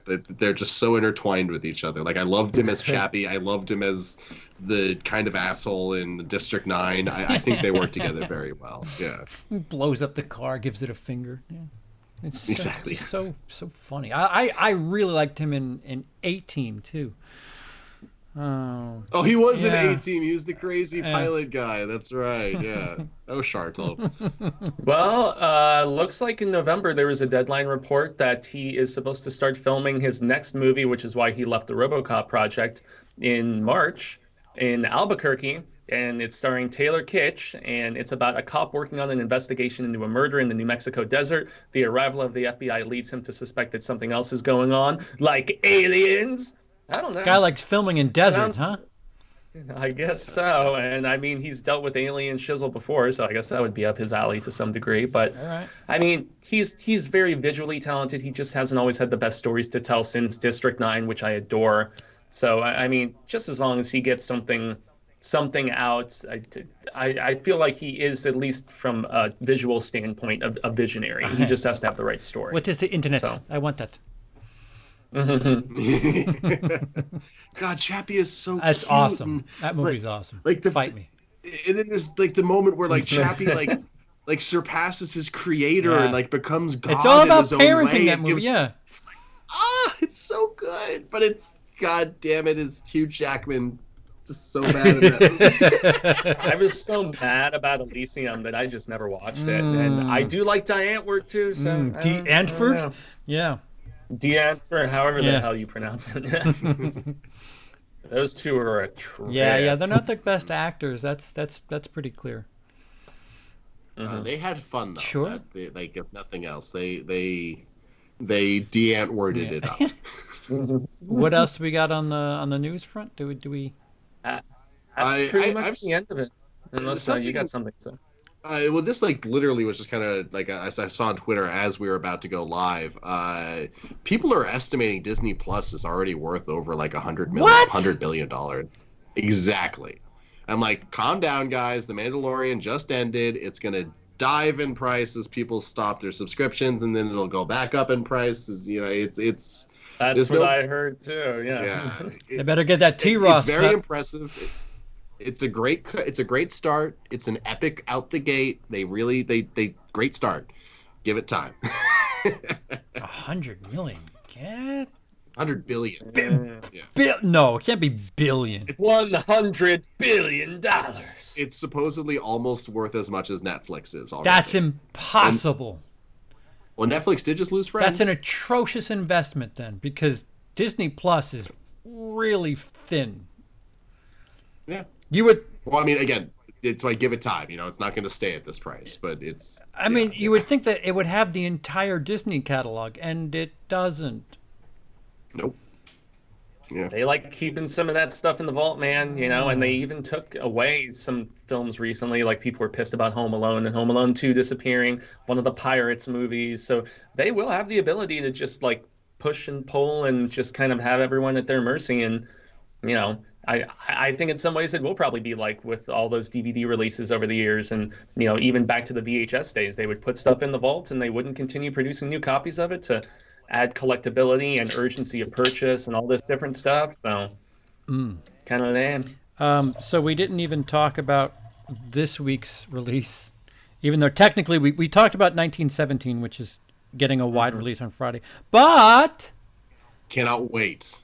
I am like legitimate. It's Roger Deakins, man, shooting a war movie. I am like shaking with excitement. Yeah, well, but go ahead. Yeah, K-Stew is making a movie that's coming out this week too. Oh, I can't wait. Karen Stewart, Patrick Stewart's daughter. Yeah, okay. She's an up-and-comer, that girl. Kristen Stewart and T.J. Miller, the person that Hollywood's trying to bury.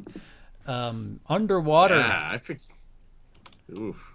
Which I forgot T.J. Miller was in that. They don't mention him too much in the marketing materials. Didn't he call like bomb threats on like a train station or something like that? He fucked up.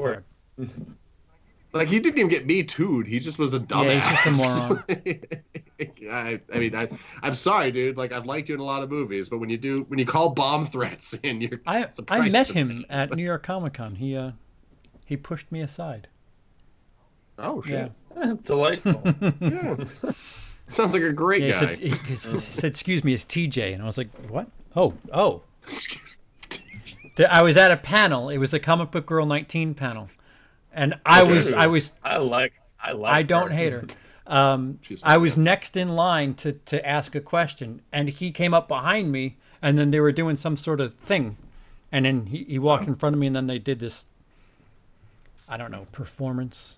I don't know what you call it, shtick. But he TJ Miller. Yeah, that's a good way to put it. But Underwater, which is an underwater movie with Kristen Stewart. Underwater creature movie though, and I love those, even if they're of varying quality. I have a soft spot for stuff like Leviathan with Peter Weller and Deep Star 6. Like, I love that sort of stuff. So who knows? This could be total trash. It is a January film. Happy January. I'm at least more hopeful. Yeah, exactly. I'm more hopeful about this one than I was walking into The Grudge, though. So they're at least screening this ahead of time for critics, which they, of course, did not do for The Grudge. Yeah, so, I'll give you that. I mean, we'll see. Going into it, I like K-Stew. I feel like she got a bad rap after the Twilight movies. All right. I think she's talented too. I do agree. Yeah. You guys are fans of The Abyss, by the way? I have not seen The Abyss. That's the only James Cameron movie I've not seen. I enjoy The Abyss. Yeah. You should definitely check out The Abyss sequel. I know. Even if apparently Fuego doesn't share my love for it. I enjoy it, but it's not one of my favorite Cameron movies. So I go more for True Lies and Aliens and Terminator and stuff like that. Guy's got less than 10 It's movies. still really good. It's insane. And they're all at least pretty good. Yeah, I just wanted it to be about like more foreboding creatures, and the fact that they were more, I don't know. It just wasn't exactly what, especially as a kid, I wanted it to be more horror, I guess, and it was definitely more just like straight up sci-fi. So that's fair. That's totally Vincent Cassel is in Underwater as well. Wait, why do I know that name? He's the bad guy in Ocean's 12. He's in a bunch of he's French. He's in a bunch of French movies. He's in irreversible, or irreversible in English. You know, Vinny. He was in Jason Bourne too. Is it? Okay. He's the dude in Ocean's 12 who actually and Ocean's 13. Oh, he was in Adrift. Or Adrift. So he's in movies based in he water. Just likes his water. Good for him. He's a very hydrated. He's married. He's an old. He's man. Monica Bellucci's husband, or was. Oh, hey, good for him. Interesting. Yeah. Oh, there you go. Make. Yeah, and then the other two releases this week are what? Like a Boss, which looks. Is that this week? Awful. Definitely not for me. And that's this Friday, and then we also have Just Mercy, the Michael B. Jordan, I believe. That's also this. Wait, week, what's Just Mercy? It's a Michael B. Jordan film. I believe it's based on a book, if I'm not mistaken. After graduating from Harvard, Bryan Stevenson heads to Alabama to defend those Jamie wrongly Foxx. condemned of those. I think he is in this too. Yeah, it takes place in the, I want to say, 60s. Yeah, story of justice and redemption. Yeah, so this is one that I actually did see a little bit of buzz about, I must admit. But, legal dramas are kind of hit and miss with me as well. So you guys watched the Golden Globes, right? Did you catch the Salma Hayek stuff? I did not. I only watched some of the acceptance speeches. I did not get we were filming horror show stuff, so Gotcha. I did not see very much. It was just a red carpet thing, so I guess it's easy to miss. I didn't even see it what today. Sorry. So Like a Boss. Sorry, I just Like want a to double pass? check this. Because that's what I'm going to do. I agree. Well, It looks like horrible, a hard but pass? there's a joke in the trailer, or like several jokes in the trailer about Salma Hayek's boobs. Mm-hmm. Like multiple jokes about it. And then on the Golden Globes last night, she was walking around, and that she looked stunning, of course, she's Salma Hayek, but while she was doing her like picture moment, somebody kept screaming at her, "How big are they?"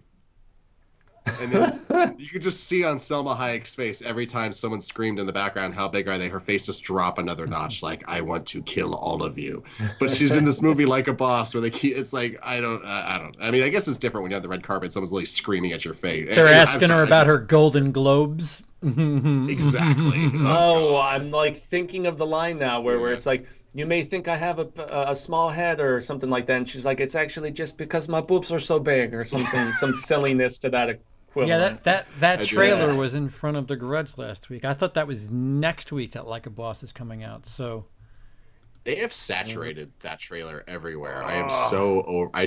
I can't. It's shitty because Tiffany Haddish is a really good comedic actress, and I agree. don't. Why this? What is this? Paycheck. I guess. Shit between her.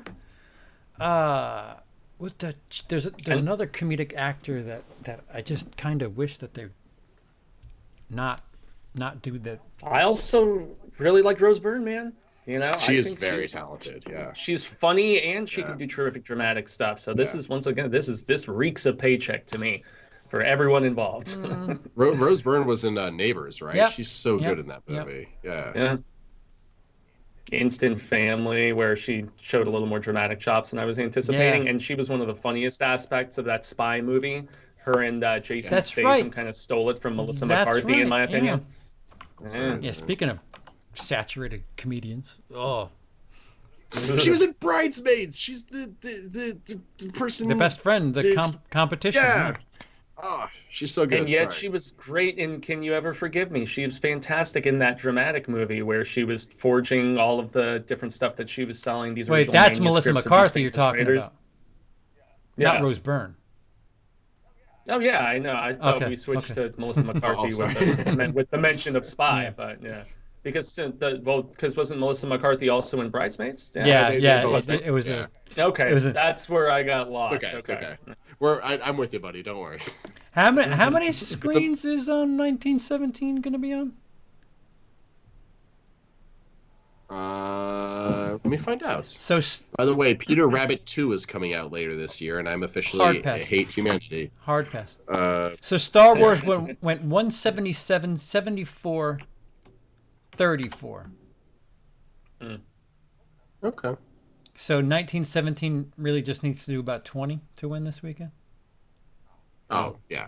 About easily. that. No, that.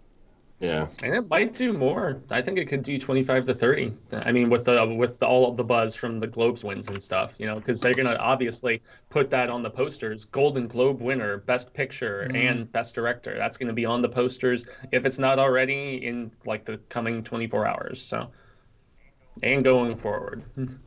I'm intrigued. I want a theater count before I go make a bold prediction, but it could be close. Nothing. Hey, Box Office Mojo sucks. Yeah, exactly. I'm trying to find the exact numbers for you here. Yep. I got nothing. Yep. I hate this number. It's so bad. It says it's on 11 theaters right now. Oh. Well, yeah, because it was been on that limited release since like Christmas, I believe. So that'll improve on Friday. It'll go up to 16. Yeah, so if it's, I'll say if it's on more than 2,000 screens on Friday, it'll win the weekend. If it's on less than 2,000 screens, it won't. Actually, on just the 11 screens it's on, it's already made 2.3 million. That's pretty good for 11 screens. Yeah, I know. What's that? What is that? 20,000? No, 200,000 a screen? I think you're right. It's 200,000 a screen. Yeah, that's pretty good. That's really good. That's pretty good. The Fanatic made 3,000 all of Friday. And dramatically more screens. La travesty.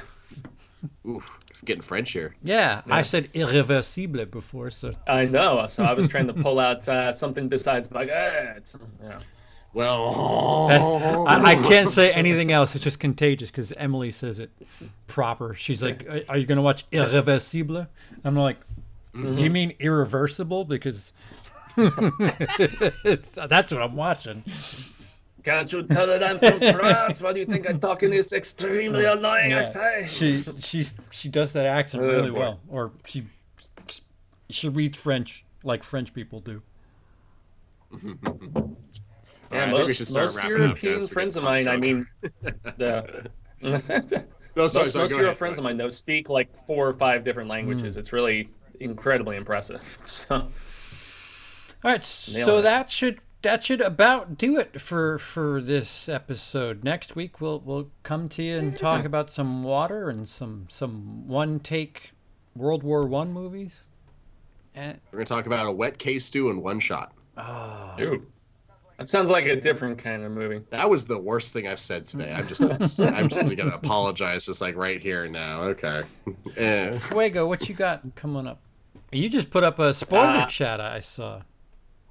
Yeah, that was filmed like about a week or so ago. Cecil and I were wanting to have a spoiler discussion about Rise of Skywalker.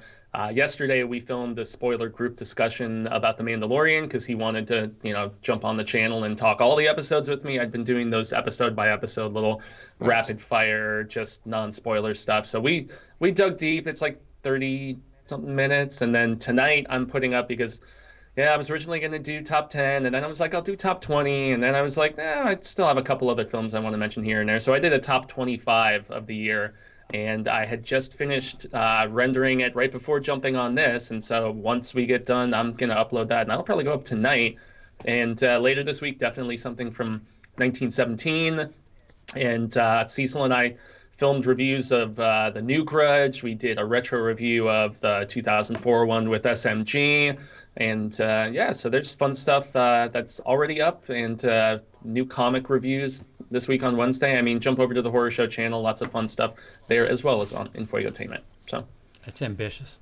It's a lot of stuff going on there. Lots of stuff. A lot of countdown lists there on the Horror Show. I know that. Those too.